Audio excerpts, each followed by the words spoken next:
In chapter 5, Paul says, it is actually reported. Holos, it is actually reported, nevertheless, or even so, maybe as a continuum of what he's been making in chapter 4. It is actually reported that there is immorality. The term immorality there is porneas. It's where we get the term pornography from. Sexual immorality.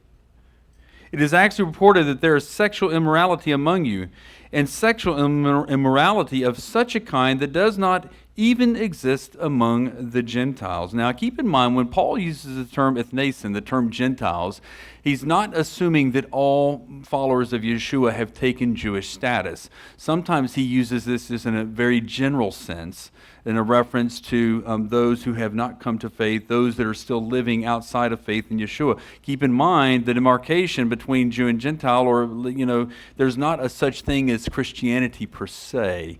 It's not like something. This is a cradle within Judaism at that time, faith in Yeshua. And of course, it's being lived out very differently. And what Paul is addressing as he addresses many of these Gentile communities is how to live out this faith for Gentiles that have not actually converted within Judaism, but yet are still living out somewhat connected to it as well.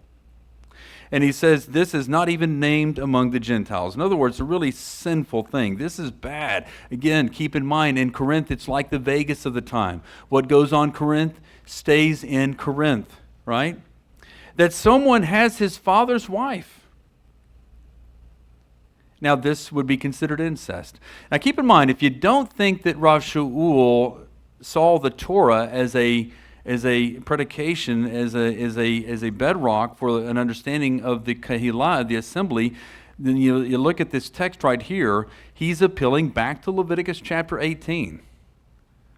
Because a relationship, a sexually forbidden relationship like this would be defined in Leviticus Vayikra chapter 18. So clearly Paul is using the Torah as a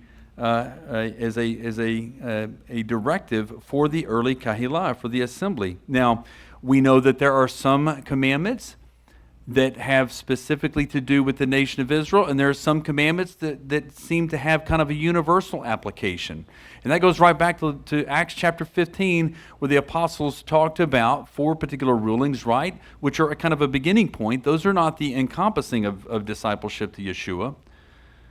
But they are. There's 4 things there that are mentioned, and one of them has to do with fornication.